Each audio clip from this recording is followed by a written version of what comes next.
Et donc, le truc, c'est que nous, les humains, on a un néocortex, donc une partie supérieure, avec un système préfrontal qui permet d'avoir de la réflexion, qui permet de prendre du recul, qui permet de pouvoir, on va dire, se retourner vers ce cerveau émotionnel et cerveau reptilien pour le commander, pour dire, ok, il y a d'autres façons de fonctionner, on peut peut-être faire autrement que de réagir de telle et telle façon, qui sont des réactions parfois instinctives, parfois qui ne vont pas servir nos intérêts non plus. Et donc, l'idée, c'est qu'on va arriver à se déconnecter de l'intensité émotionnelle qui a tendance à nous faire penser, à nous faire agir d'une certaine façon.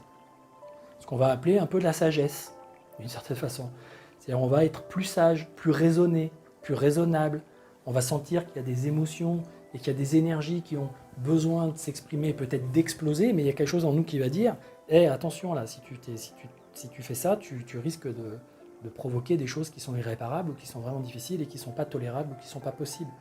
dans une vie sociale humaine. » Donc,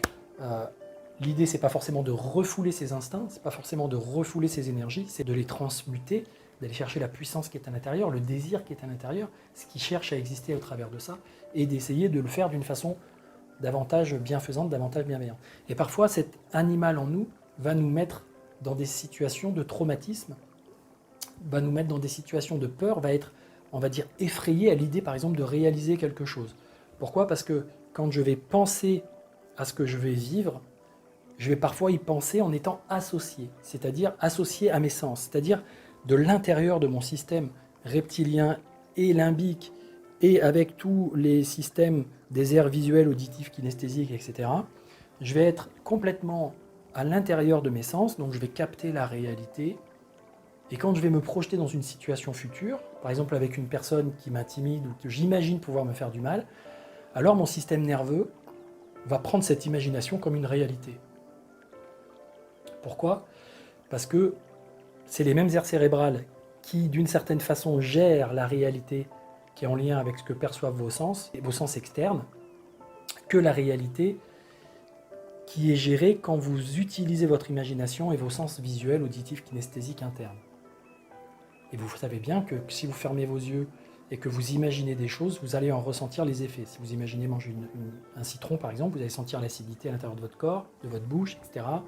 Si vous imaginez être sur une plage au soleil, vous allez sentir les bienfaits de la plage, ça va vous relaxer. Tout ce que vous imaginez va avoir un impact sur votre système physiologique, sur vos hormones, sur vos neuropeptides, sur votre système vibratoire, votre système fréquentiel, etc. Donc tout va se mettre en action en fonction de votre imaginaire, de votre imagination.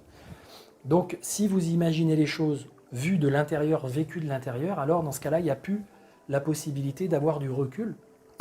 et vous risquez d'avoir tout le système qui s'agite. C'est-à-dire l'animal en vous va s'agiter comme si c'était vrai. C'est-à-dire votre système supérieur de représentation, lui, votre cerveau, d'une certaine façon, votre partie réflexive sait que c'est de l'imagination au niveau mental, mais lui, le système nerveux sous-jacent, système émotionnel, système reptilien, n'a pas forcément cette information que c'est faux. Donc, il va se mettre à réagir. Donc, imaginez que, par exemple, vous décidiez d'aller passer un entretien important, vous pouvez imaginer la personne en face qui va peut-être avoir une attitude qui va être défavorable par rapport à ce que vous attendez, qui va peut-être mal vous accueillir, qui va peut-être mal vous parler, qui va peut-être vous déstabiliser. Si vous imaginez ça, alors, et que vous imaginez que vous êtes assis en train de voir cette personne en face de vous et dans vos sens, alors vous risquez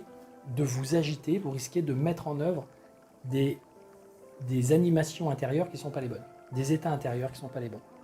qui vont vous faire perdre vos moyens, qui vont vous faire avoir des comportements qui ne sont pas les bons, et surtout des anticipations négatives qui vont vous programmer à avoir ces comportements. Donc on va utiliser la dissociation, c'est-à-dire l'idée de vous observer, vu de l'extérieur, prendre de la hauteur, prendre de la distance, et de vous représenter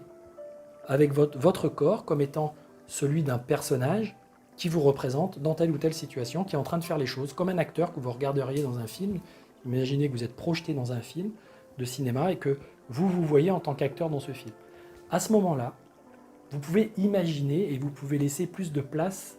vous pouvez sentir plus de possibilités en vous parce que votre système nerveux réactif, émotionnel et reptilien ne va pas se mettre à s'activer de la même façon parce qu'il ne va pas s'identifier à ça, totalement.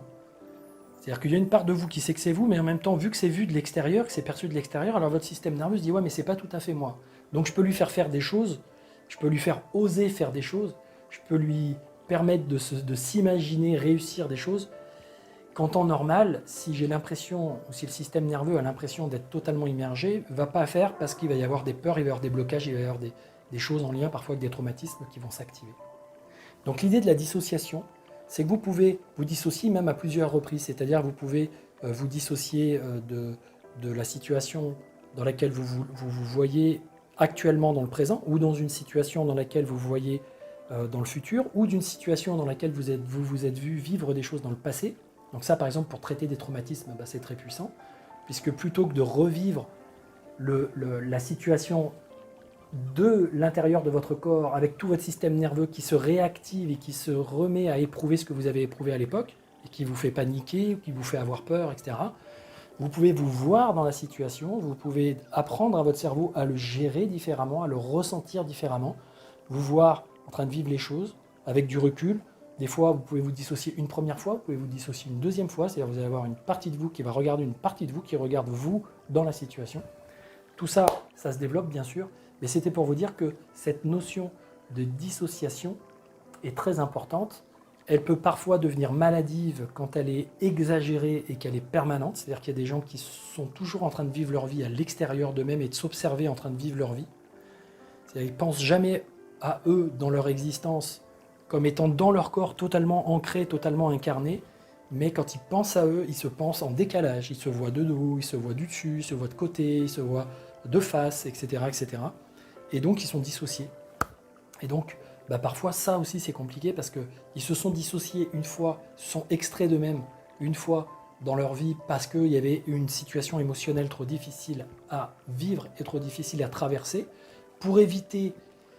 la stratégie psychologique pour éviter de ressentir cette intensité émotionnelle et cette difficulté a été de se dissocier, de faire comme si la conscience qui observe n'est pas tout à fait le corps, et donc je ne suis pas ce corps, je ne suis pas cette personne qui est en train de vivre ça, c'est que le corps,